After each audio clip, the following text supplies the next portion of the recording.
In this chapter, I'm talking about uniform circular motion.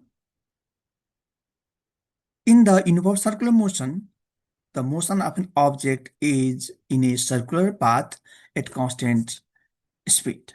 So, for example, in this case, the object starts to move from the point A and moves in the circular path of radius r. Okay.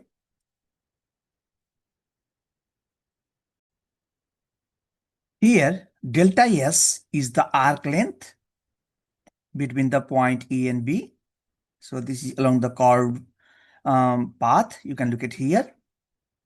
Delta t is the time interval to move from point A to point B, and delta theta is the angle made at the center. This angle delta theta is called the displacement. Here we call it angular displacement. Okay. So let's do some math over here. So we define here angular velocity, and we represent by omega, which is change in angular displacement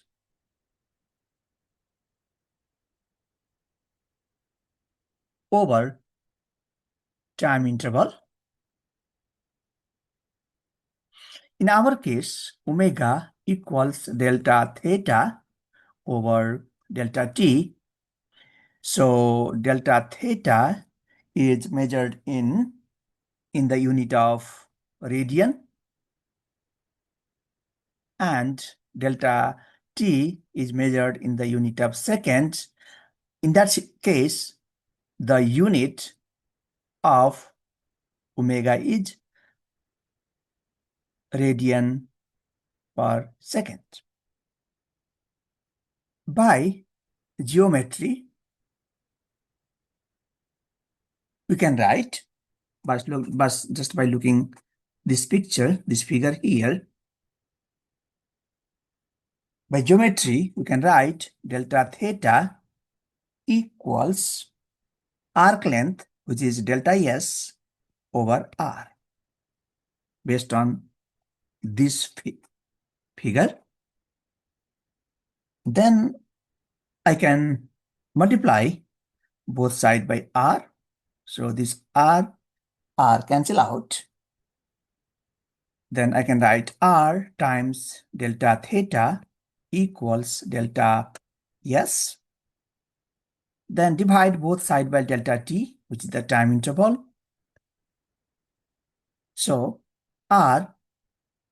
this delta theta over delta t is omega, just to define here.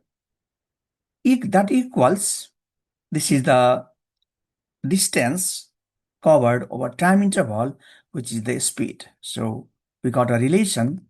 From here we can say speed equals a radius of the circular path times the angular velocity. Okay. Based on that, we can solve a simple problem. Say here, calculate the angular velocity of radius 3.5 meter car tire when the car travels at 150 centimeters. So we are assuming, as before, our case, we are assuming uniform circular motion. So in uniform circular motion, speed remains the same. Okay.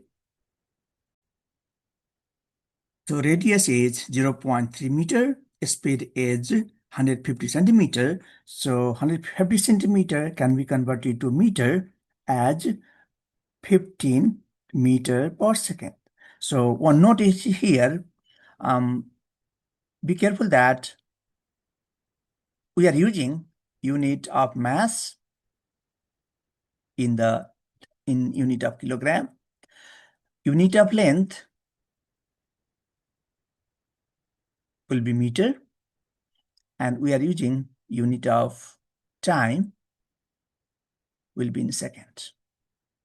So if the unit are given in other unit, then these we have to convert to in those units.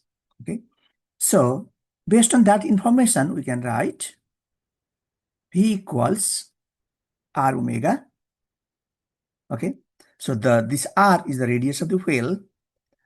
Then we can plug the numbers. P will be replaced by 15 equals R is 0.3 times omega. Then I will divide both sides by 0.3. That gives me omega equals 50 radian per second. Okay. Based on that, this simple example, you can practice this problem.